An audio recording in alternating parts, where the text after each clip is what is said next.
utusan Allah dari pemilik alam semesta. Dan Nabi Musa mengatakan bahwa wajib baginya untuk mengatakan tentang Allah itu kecuali kebenaran. Jadi tidak boleh dan tidak ada yang dilebih dan dikurangkan. Ini adalah perintah Allah. Yang kemudian juga Musa mengatakan bahwa dia datang tidak sembarangan datang, tapi membawa bukti dari Allah. Jadi Musa mengatakan bahwa dia rasul dan dia bawa bukti.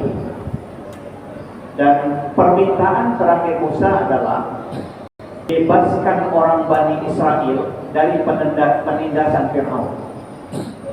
Nah, fa'arsil ma'iya Bani Israel, bebaskan Bani Israel dari penindasan Fir'aun. Jadi kita dulu sudah serba sedikit menyampaikan tentang bagaimana negeri Mesir ketika berada di bawah pemerintahan Fir'aun, dan kemudian kondisi Bani Israel ketika masa pemerintahan Fir'aun. Bani Israel dalam posisi tertindas. Oleh sebab itulah Musa meminta kepada Fir'aun agar dibebaskan itu. Biarkan Musa membawa mereka untuk pulang ke negeri atau ke kampung halamannya, itu tanah Palestina. Nah, tentu berpikir panjanglah Fir'aun. Kalau dibebaskan Bani Israel, yang dalam pikiran Firaun adalah bukan tidak mungkin sekian ratus ribu bangsa Bani Israel waktu itu ini bisa menjadi ancaman balik dan itu bisa menggulingkan kekuasaan Firaun. Maka kemudian tidak mudah bagi Firaun untuk melepaskan Bani Israel. Apalagi kalau kita baca penjelasan para ahli sejarah, yang diperintahkan untuk membangun bangunan-bangunan besar di Mesir di zaman Firaun itu adalah yang dipekerja paksakan itu orang-orang Bani Israel. Jadi di Mesir itu di zaman Firaun itu ada banyak ya karya-karya besarnya juga, seperti piramid dan segala macam. Itu yang diperintahkan untuk menjadi pekerja itu adalah orang-orang Bani Israel. Itu dikerja paksakan. Yang seperti orang Indonesia ketika di zaman Belanda dan Jepang dulu lah.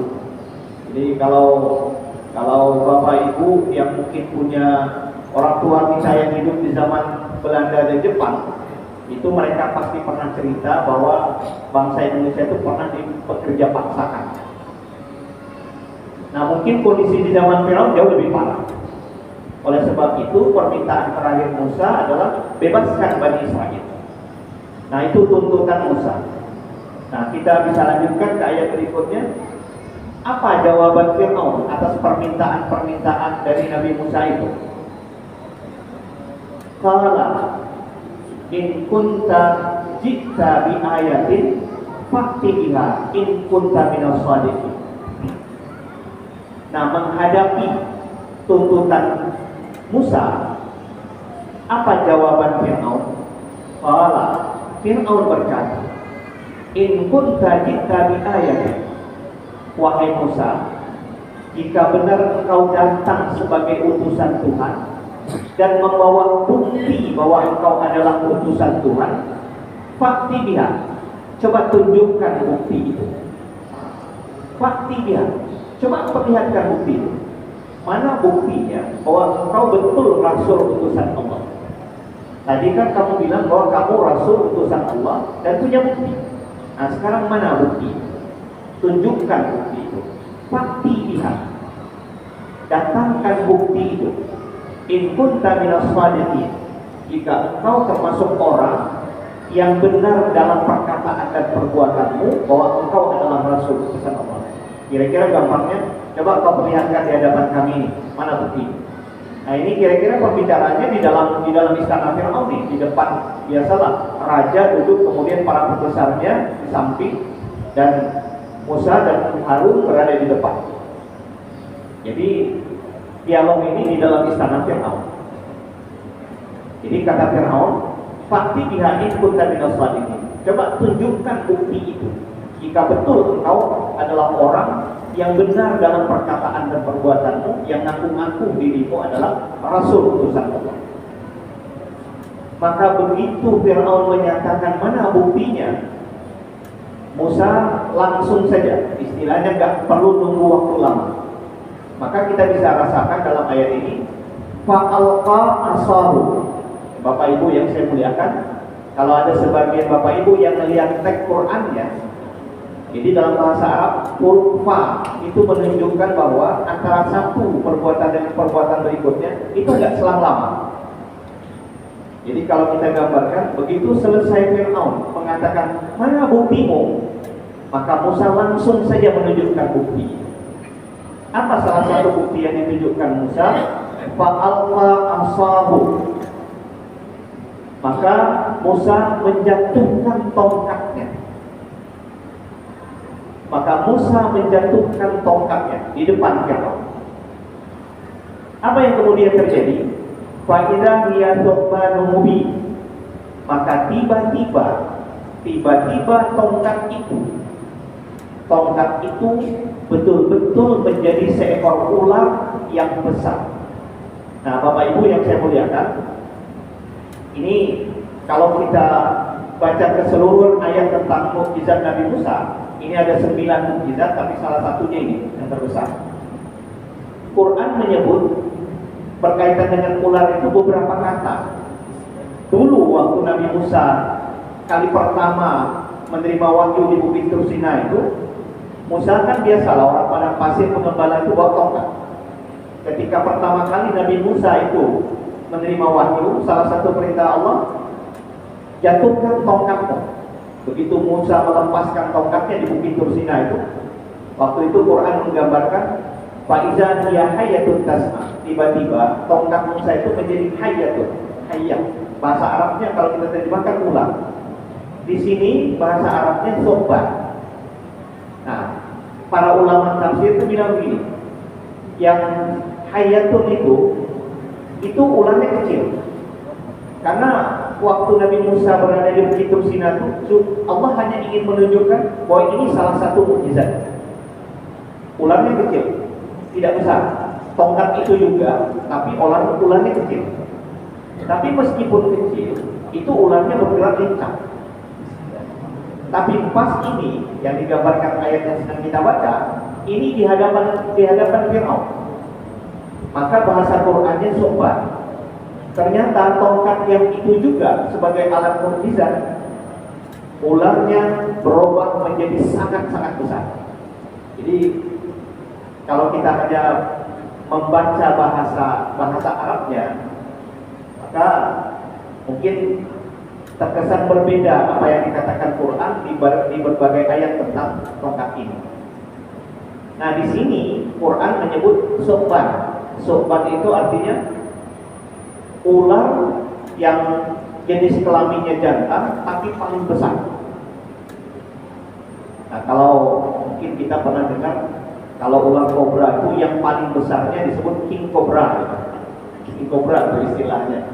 Tapi mungkin ini jauh lebih besar, seperti yang digambarkan oleh banyak ulama tafsir. Itu ular itu di samping sangat besar dan menakutkan. Bahkan ada riwayat yang menyebut Fir'aun yang berada di kursi singgasananya itu sendiri, itu sampai gemetar ketakutan begitu melihat ular itu, saking besarnya. Nah, Quran menggambarkan itu dalam ayat yang kita baca ini.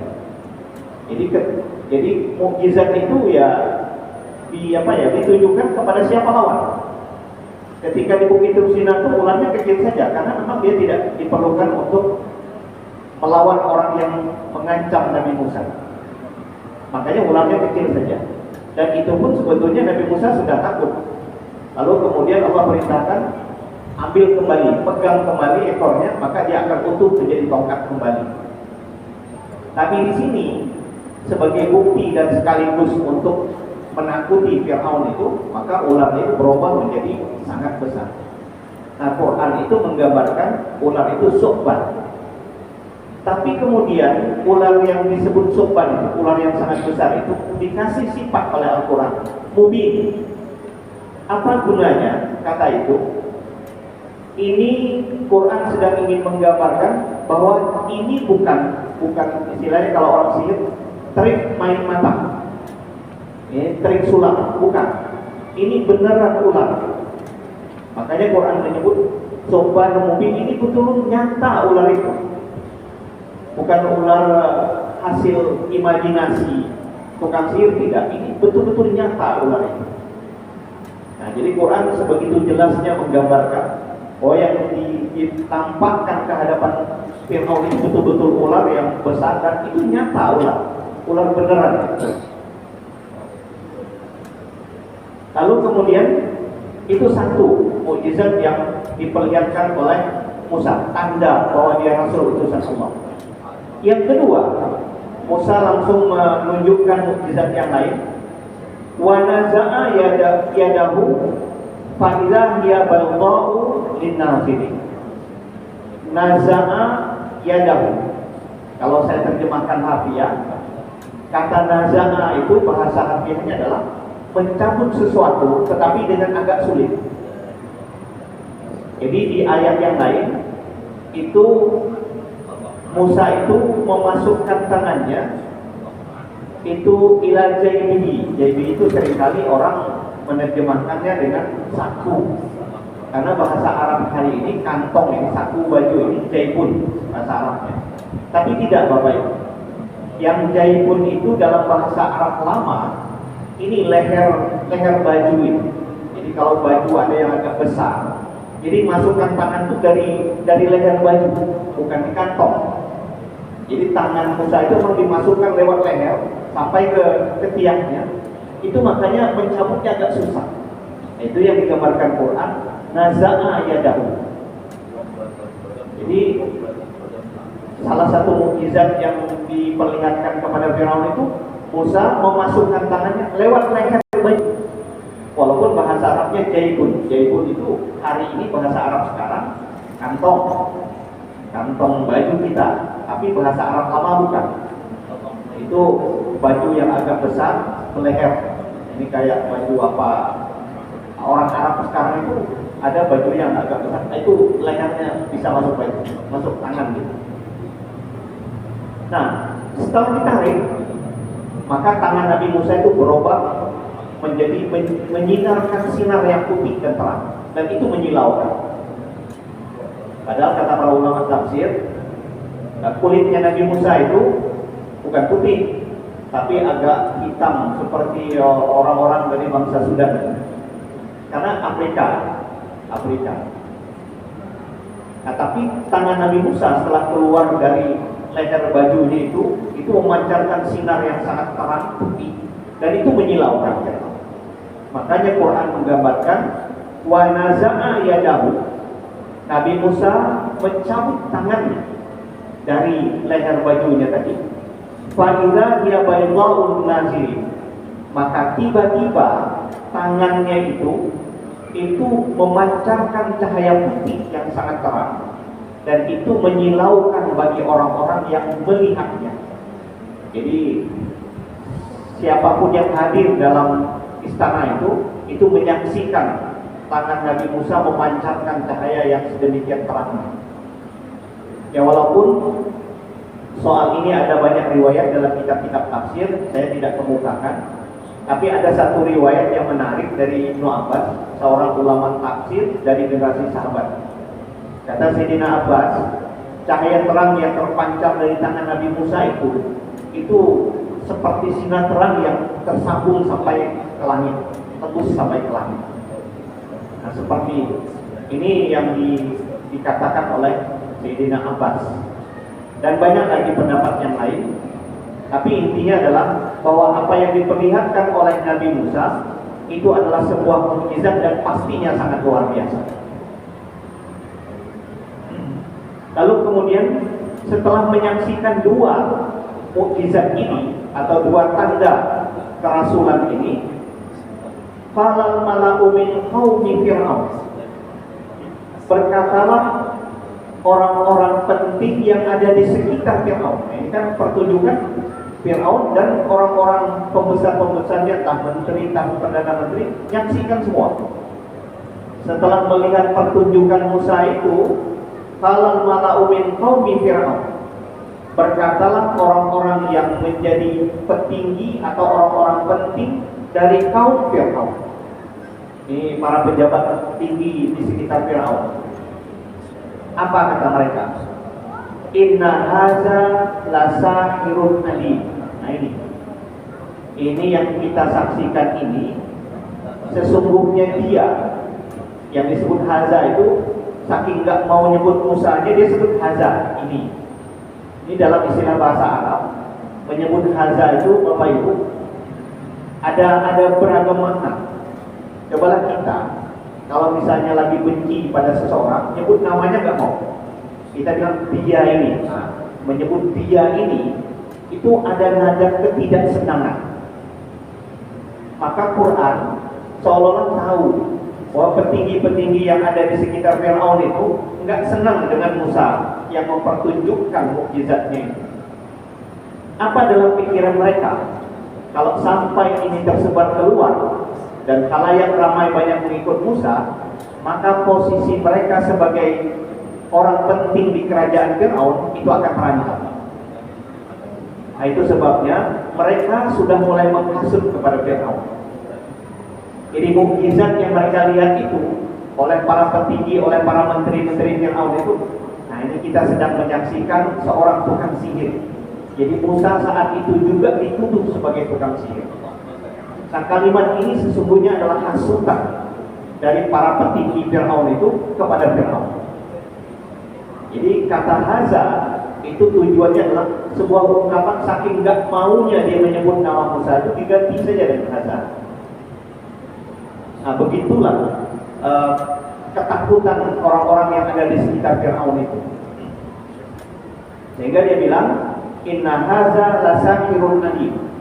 Sesungguhnya ini yang kita hadapi sekarang, yang ada di depan kita ini, itu adalah seorang yang ahli sihir yang sangat hebat. Sahirun alim, tukang sihir tapi sangat hebat. Jadi para petinggi itu seolah sudah sedang memasukkan hasutan kepada Firaun. Kira-kira Tuan Raja, ini yang diperlihatkan kepada kita ini sihir. Kira-kira gitu. Ini para pembisik lah kalau hari ini istilah kerennya. Kalau ada seorang penguasa, maka ada orang-orang di sekitar penguasa itu para pembisik itu. Ini membisikkan kepada Firaun, Tuan Raja, ini yang sedang kita saksikan ini tukang sihir. Jadi seolah-olah mereka ingin mengatakan kalau sihir kita akan lawan pula dengan sihir. Seperti itu kira-kira. Yang ide yang dimasukkan oleh para menteri Firaun itu kepada Firaun. Lalu kemudian ada tambahan hasutan dari para petinggi Firaun itu. Apa tujuannya mempraktekkan sihir di hadapan kita? Ini tujuan kepada Musa. Yuridu ayyukhrijakum min ardikum. Ini Musa ini tujuannya tidak lain adalah dia ingin mengeluarkan kita, mengusir kita dari negeri kita ini. Artinya secara tersirat, dia Musa ingin juga mengusir Anda Tuhan itu dari kekuasaan. Jadi dimasukkan ide seperti itu ke kepala Firaun. Ini ancamannya. Kalau ini dibiarkan, ini Musa akan menggerogoti kerajaan Firaun, menggerogoti kekuasaan. Nah, itu para pembisiknya itu ngomongin seperti itu. Jadi yuridu ayyukhrijakum min ardikum. Ini Musa ingin mengeluarkan kamu dari bumimu, dari bumi Mesir. Bumi Mesir itu kekuasaan Firaun. Jadi kalau Firaun terusir, berarti dia lepas dari kekuasaan. Dan ini tentu sesuatu yang menakutkan bagi Firaun. Karena dari dulu juga Firaun itu sudah dikasih mimpi bahwa kerajaannya akan dihancurkan oleh salah satu keturunan Bani Israel. Dan mimpi itu tetap saja terbayang di kepala Firaun. Nah, hari ini dia menyaksikan itu. Nah, maka kemakanlah Firaun dengan hasutan ini. Nah, oleh sebab itu, kalau benar ini adalah sihir, kata Firaun, fama ta'murun. Saran kalian apa? Saran kalian apa? Ini kalau kita memahami fama ta'murun itu ucapan Firaun. Tapi ada sebagian ulama tafsir fama ta'murun ini adalah ucapan dari para tukang sihir itu. Kira-kira Tuan Raja, kalau ini adalah sihir, perintah Tuan untuk kami apa? Untuk melawan sihir ini. Apa kira-kira cara yang kita bisa pakai untuk mengalahkan Musa ini? Apa yang Tuhan perintahkan? Ini ada sebagian ahli tafsir memahami fama ta'murun itu ucapan dari para menteri, perdana menteri, agar Firaun itu memerintahkan sesuatu teknik atau cara untuk mengalahkan Musa. Jadi fama ta'murun, apa yang engkau perintahkan? Nah, pokoknya apa yang menjadi perintah Tuhan Raja kami laksanakan. Ini untuk melawan Musa.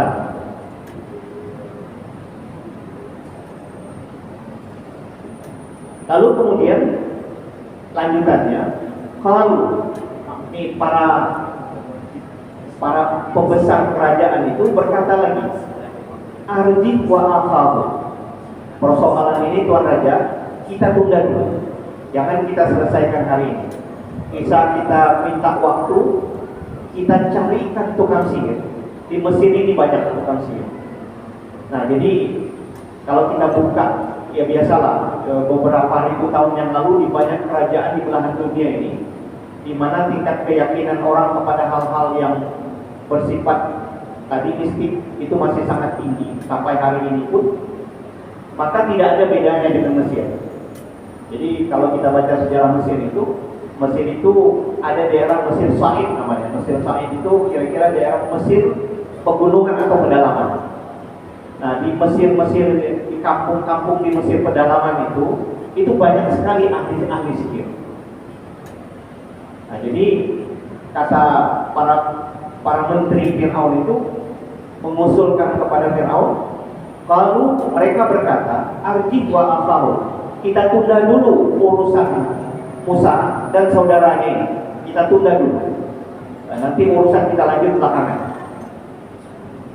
Wa arsil bil madaini khasini, dan silahkan Tuhan kirimkan banyak prajurit ke berbagai desa, ke berbagai daerah, berbagai kota di Mesir ini.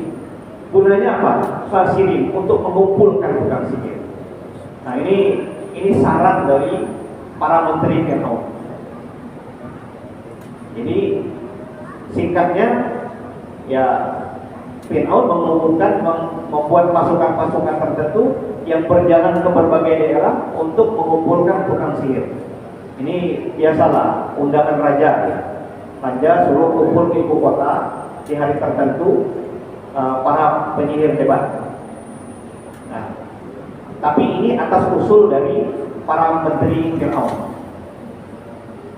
Kalau nanti mereka sudah bertebaran di berbagai kota yang ada di Mesir mencari tukang sihir, apa kata para pejabat itu?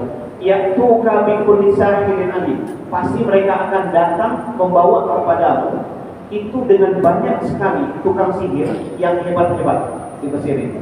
Kita kumpulkan para ahli sihir yang hebat-hebat ini, kita adu dengan Musa. Nah, ini idenya luar biasa. Nah, waktu pun berlalu, para tukang sihir sudah dihubungi, dan para tukang sihir itu pun kemudian kumpul di hadapan di hadapan Firaun. Kira-kira gampangnya sudah para tukang sihir itu semua kumpul di istana Firaun. Apa kemudian yang terjadi? Wajah as-saharatu Firaun. Datanglah para tukang sihir yang telah dikumpulkan oleh Firaun dari berbagai kota di Mesir itu. Nah, ada ahli sejarah dan ahli tafsir menyebut ternyata di Mesir di zaman itu ada dua kota atau dua daerah yang paling banyak tukang sihirnya, yaitu daerah Al-Fayyum. Hari ini kalau kita ke Mesir, Fayyum itu salah satu provinsi di Mesir, Al-Fayyum. Lalu kemudian Iskandaria atau Alexandria. Alexandria itu di daerah di pinggiran laut tengah. Jadi kalau Bapak Ibu yang mungkin pernah ke Mesir, ini salah satu kota di pinggir pantai di Mesir itu namanya Alexandria. Alexandria atau Asud namanya, kalau bahasa Arabnya Asud, Alexandria. Itu dulu di zaman Firaun itu banyak sekali tukang-tukang sihir di kota itu. Dari dua kota ini yang paling banyak di samping dari daerah lain. Daerah Fayum namanya, provinsi hari ini di Mesir. Nah, singkatnya, wajah as-saharatu Fir'aun. Datanglah para tukang sihir itu di hadapan Fir'aun. Lalu apa yang dikatakan oleh tukang sihir itu kepada Fir'aun? Lalu mereka berkata, Inna lana la ajran in kunna nahnul ghalibin. Kalau saya mudahkan, Tuhan, kalau kami akan diadu dengan Musa, kira-kira kalau kami menang, apakah kami dapat upah atau tidak? Tuh. Nah, ayat ini kata para ulama tafsir, ini mengandung banyak sekali pelajaran yang tersimpan di dalam ayat ini. Pertama, kehidupan menjadi tukang sihir itu sesungguhnya bukan kehidupan nyata. Kalau hari ini mungkin kita di Indonesia ada seringkali dipertontonkan ada orang-orang yang pandai menggandakan uang, dan banyak orang yang terkecoh dengan itu. Nah, padahal itu adalah permainan sihir. Itu nggak ada hakikatnya. Ya kalaulah memang mereka betul nyata, ngapain juga dibagikan pada orang? Kenapa nggak buat dia sendiri? Nah, ternyata dalam ayat ini digambarkan juga tukang sihir itu tetap merasa perlu dengan kehidupan materi itu. Jadi sampai-sampai ada ahli tafsir yang menulis kehidupan jadi tukang sihir itu di akhir ayatnya susah, karena dia tetap tergantung ingin mencari itu. Tapi ada ulama tafsir yang agak mencoba agak modern gini gitu. Wajarlah tukang sihir itu minta upah sama Fir'aun karena mereka menganggap pekerjaan ini pekerjaan profesional. Ini pekerjaan yang ada ilmunya, makanya harus dibayar tinggi gitu. Ada ahli tafsir yang bicara seperti itu. Tapi para ulama menjelaskan hakikatnya sihir itu tidak ada. Tetapi orang-orang yang mempraktikkan sihir itu tetap haus dengan hal-hal yang bersifat materi.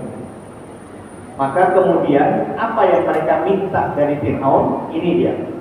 Mereka berkata, Inna lana la ajran. Di dalam ayat lain, Inna lana ajran. Apakah kami ini akan dikasih upah? Nah, Bapak Ibu yang saya muliakan, ini kalau baca terjemahannya nggak nampak. Kita bisa bertanya, upahnya itu banyak atau sedikit yang mereka minta? Itu nggak dijelaskan oleh ayat. Tapi kalau kita mengerti bahasa Al-Qur'annya, upah yang mereka minta itu banyak. Jadi di mana letaknya? Itu ada dalam istilah bahasa Arab. La ajran itu nggak pakai alif lam, nggak pakai alif lam, itu bahasa Arabnya itu isim nakirah namanya. Salah satu fungsinya adalah kalau kata benda dibuat tanpa alif lam, salah satu tujuannya adalah menunjukkan bahwa benda itu bermakna banyak. Jadi kalau saya terjemahkan menurut pemahaman cara orang tafsir, ayat ini akan berbunyi begini. Wahai Tuhan, jika kami menang menghadapi Fir'aun, menghadapi Musa, apakah kami akan mendapatkan upah yang banyak? Itu kira-kira begitu. Jadi enggak upah sedikit-sedikit. Enggak main kalau hanya 100-200 ribu, enggak main. Jadi ini karena ini pekerjaan profesional menurut mereka. Jadi upahnya banyak. Dan itu tersirat dari kata-kata la ajran. Mereka ingin upah yang banyak. In kunna nahnul ghalibin. Jika nanti kami menang, bisa mengalahkan Musa.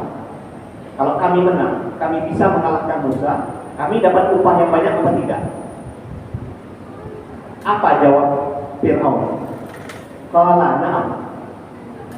Ya, kalian dapat upah yang banyak. Di samping itu, wa innakum laminal muqarrabin. Upahnya banyak. Kalau bisa mengalahkan Musa, ditambah lagi, kalian akan menjadi orang-orang dekatku, orang-orang penting di sekitarku. Nah, makanya dulu di banyak kerajaan, dimanapun itu pasti ada dukun kerajaan. Nah, itu ahli sihir kerajaan, dimanapun itu.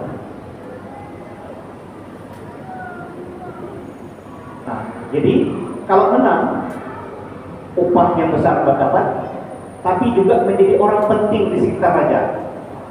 Entah jadi penasehat, entah apalah, pokoknya orang penting lah di sekitar raja. Nah, saya nggak tahu apakah di zaman semodern ini masih ada praktek-praktek seperti ini. bisa saja kadang-kadang ya entah mau pemilihan mau pilkada ada aja yang mencari dukungan moral atau apa gitu. Nah, gak jauh beda dengan praktek di zaman Fir'aun itu. Masih ada di zaman yang sudah semodern ini, ternyata tradisi itu nggak hilang.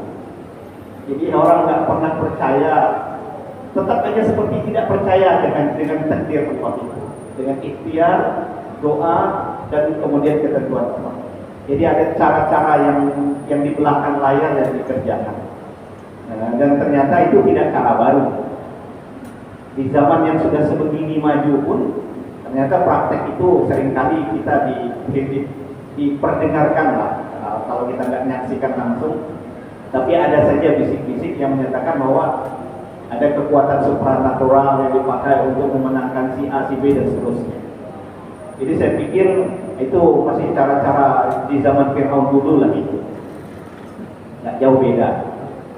Nah, cuman sayangnya zaman kita sudah sebegini maju gitu. Masih seperti itu. Nah, di hari yang sudah ditentukan, dipertemukanlah tukang sihir ini dengan Musa di sebuah tanah lapang terbuka. Memang ada, kalau kita hari ini mungkin kalau kayak di Jawa itu ada ruang publik yang mereka sebut alun-alun. Itu ruang terbuka untuk publik. Ya kalau kita mungkin ya kayak lapangan Gajah Mada itu lah ya. Nah, itu tempat adu tanding antara Musa dengan tukang sihir Fir'aun. Ini ada di dalam kitab tafsir ini ada penjelasan pertanyaannya, ada berapa banyak tukang sihir yang sempat dikumpulkan itu. Ini banyak sekali pendapatnya, tapi tidak ada dalam penilaian kita nggak ada pendapat yang bisa dipertanggungjawabkan. Hanya di antara sekian banyak pendapat itu mungkin ada yang dipilih oleh sejumlah ahli tafsir, ada sekitar 70 lebih 70-an ahli sihir yang dapat dikumpulkan oleh Firaun dari berbagai daerah di Mesir. Nah, itulah yang akan diadu tanding dengan Musa di hari yang telah ditentukan ini. Nah, hari yang telah ditentukan pun terjadi. Musa dihadapkan dengan tukang sihir Firaun. Lalu tukang sihir itu ketika sudah berhadapan, acara tanding mau mulai, berkata tukang sihir itu kepada Musa, "Ya Musa, imma an tulqiya wa imma an takuna nahnu mulkin." Sekarang ditawari, Musa, siapa yang dulu mau mempertunjukkan sihirnya? Kami atau kamu? Nah, siapa yang dulu mau mulai? Kira-kira begitu. Jadi ini tawaran dari tukang sihir itu. Mereka berkata, "Wahai Musa, imma an tulqiya." Bolehkah engkau menjatuhkan tongkatmu dulu, artinya mempertunjukkan ilmumu dulu. Wa imma an nakuna nahnu mulkin, atau kami yang duluan. Nah, boleh pilih nih. Ini tawaran dari tukang sihir. Kami duluan yang mempraktekkan sihir, mempertunjukkan ilmu kami, atau kamu mau duluan? Nah, ini tawarannya. Apa jawaban Musa? Qala alqu. Silakan praktekkan, jatuhkan alat-alat sihirmu. Apa yang mau kamu pertunjukkan? Jadi Musa mempersilahkan lawannya duluan. Nah, silakan, pertunjukkanlah apa yang kamu mau pertunjukkan. Lalu kemudian, falamma alqaw saharu ahyunan nas wastarhabuhum waja'u bisihrin azim. Ini Quran menggambarkan ketika para tukang sihir itu menjatuhkan sarana sihirnya. Jadi kalau kita lihat dalam kitab tafsir, para ahli tafsir itu menggambarkan ada setiap ahli sihir itu, setiap orang itu menjatuhkan ada 5 sampai 10 tali, terlihat seperti tali dilemparkan. Maka tali-tali itu berubah dalam pandangan orang yang menyaksikan seolah-olah itu adalah ular. Jadi kalau ada sekitar 70 kali 10 itu ada sekitar 700-an ular.